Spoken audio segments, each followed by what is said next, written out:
everyone, and welcome back to Cyberrail. And I hope you all are doing really well.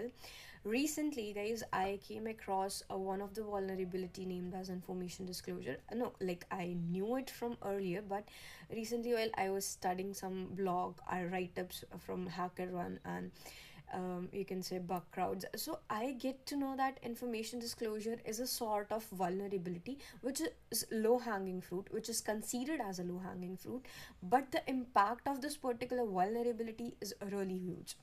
So knowing about this vulnerability plays an important role like if you are particularly a security researcher or cybersecurity expert or anyone who is interested in learning about cybersecurity. So this is really important. If you know about this sort of vulnerabilities, you should stay updated.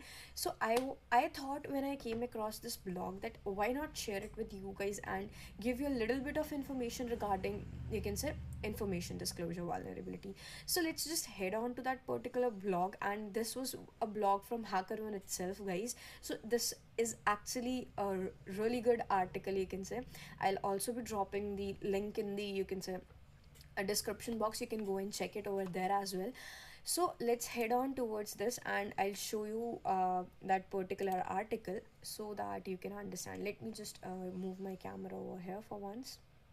Yeah, you can see this actually. This was published on November 5th and 2024. That means it's been a year since it is posted over here on HackerOne blog. It was done by Sandeep Singh, a director and a technical service. So all credit goes to this person itself, guys. It's no credit. There is no credit towards me. I'm just giving you an information so that you can understand what is actually an information disclosure vulnerability and how it can lead to a critical data exposure, and why is this important, basically.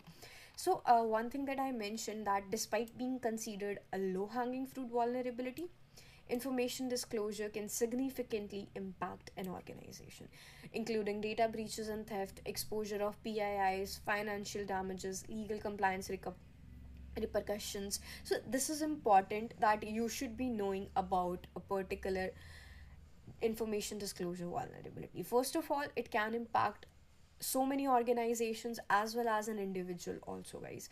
So, knowing this is important. First is, what is information disclosure? Basically, it is a software vulnerability that allows an unauthorized user or attacker to access sensitive data or information that should be protected. So simply, if in simpler words I explain it to you that what is information disclosure, you can say, guys, there are two words: information and disclosure. Disclosure means disclosing something, and information, you all know that a sort of some sort of information that is simply, I don't need to tell you the definition of that word. So yeah, disclosing of any sensitive information is information disclosure. In simpler words, guys, that someone unauthorized who do not have any access or who do not have any particular you can say authority over a data can access the information, or you can say that particular sensitive data type or data. That is information disclosure vulnerability. And why vulnerability? Because it is a sort of loophole, guys, that any person who is not even having the access or authority to basically get over it, and simply they are getting the information out of it even after that. So that is what information disclosure vulnerability means. So moving on further, we will discuss that what it can include from the help of this article, that it is going to have revealing system data like usernames, passwords, access keys, encryption keys.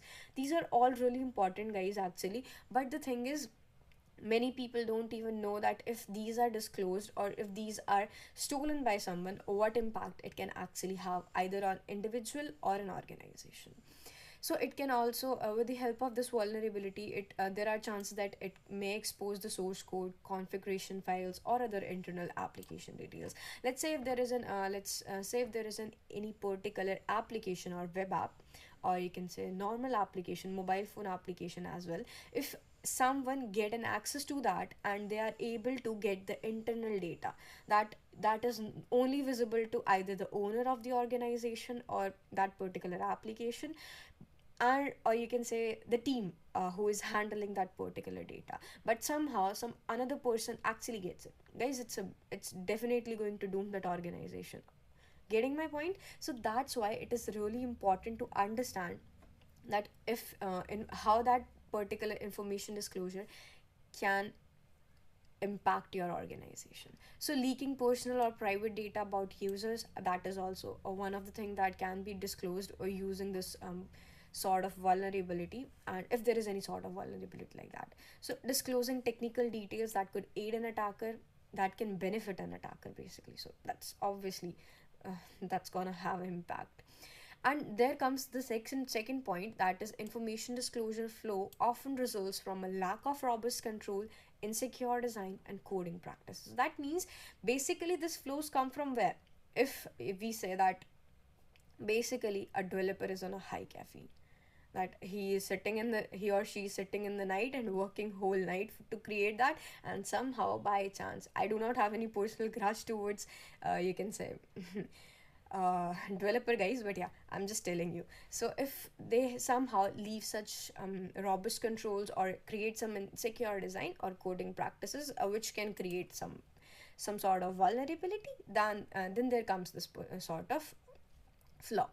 So what are the practices? Improper input output filtering. If there is any sort of improper input output filtering, that the particular input output you can say inbox or something like that is unable to filter out what is actually coming, and it is, you can say, valuable or not. So if they are, the particular application is not able to filter it out, then definitely there is going to be such sort of information that is leaking from some loophole or that is coming your way.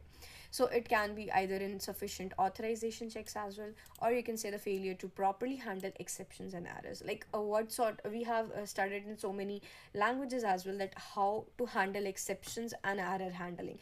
Error handling and exception handling is one of the major case, you can say, in languages. When you are learning Python, Java, or something like that, you should be aware about these sort of handlings, guys, because these errors help you to handle such stuff. If there is any sort of flaw coming your way, you can protect your data from that. If you know that the handling of a particular stuff is done in a particular manner, if it is not done, then also this information disclosure flow can happen.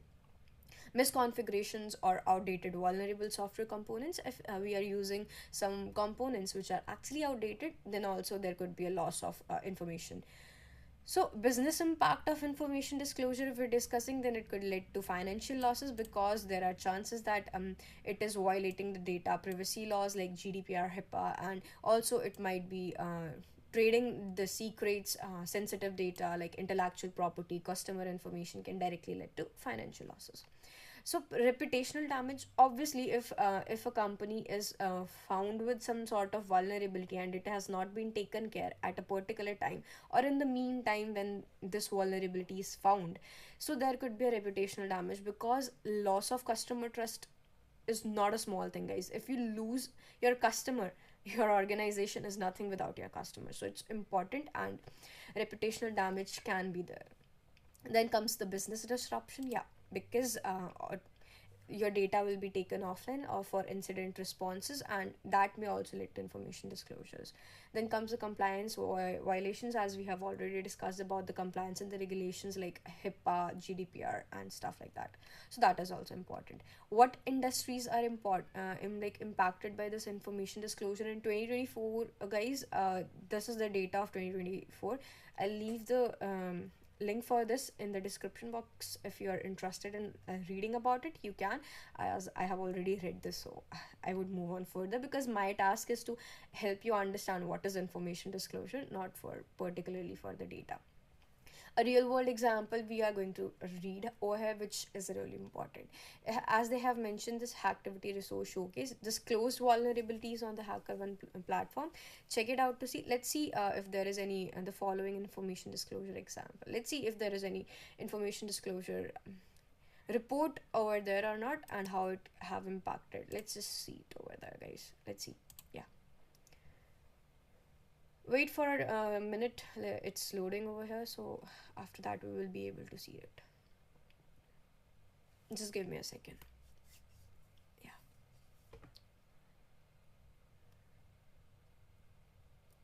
All right, guys. Here you can see it is one of the information disclosure vulnerability write up.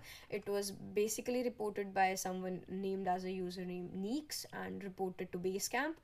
And the report ID for this particularly is this. I should not be showing, but yeah, it's all right, guys. As I am right now showing it to you, so I'll just cover it with this. Yeah, you can see over here the severity of this is high, guys, and it is considered as 8.6, which means it is really high. It because the highest is critical as 10 or 9.9, guys. So if it is coming along the 8.6 severity, that means it is really huge.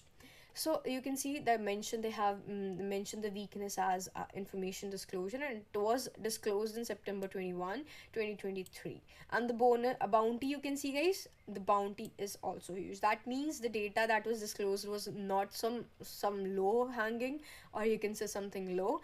So obviously there is this states, you can say the header of this particularly states that AWS keys and user cookie leakage via uninitialized memory leak in outdated library SVG version in Basecamp. Basecamp is basically the organization, guys, and what actually a reporter or a researcher here found is that there are AWS keys and user cookies which are leaked via uninitialized memory. That means there are some sort of memory stored inside which are uninitialized, but they are actually leaking AWS keys and user cookies, which is not a good sign actually.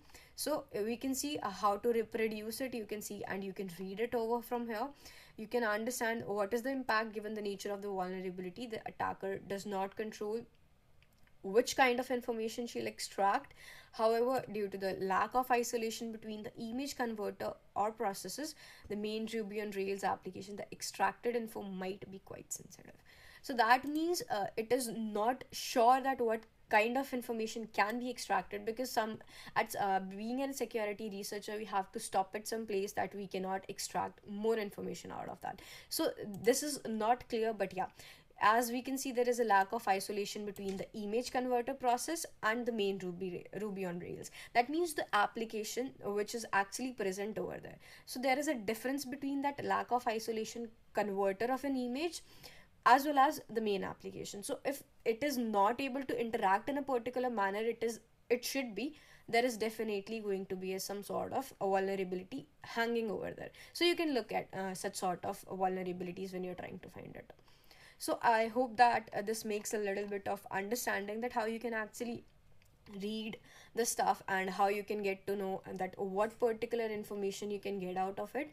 So that was it for the information disclosure, guys. I'll try to bring some hands on as well for this, like from the Portswigger labs or somewhere else, if I will be able to relate it to information disclosure so we can understand it a little better. Till the time, I hope this is enough and we can stop the video over here and we can cover up much more in the future. So if you like the video, guys, please do subscribe to my channel if you haven't yet, and if you have, then keep on watching and the upcoming videos that are coming along your way. And also share it with your friends and colleagues so that they can also get a benefit out of it. Till the time, guys, see you in the next video. Take care and have a good day.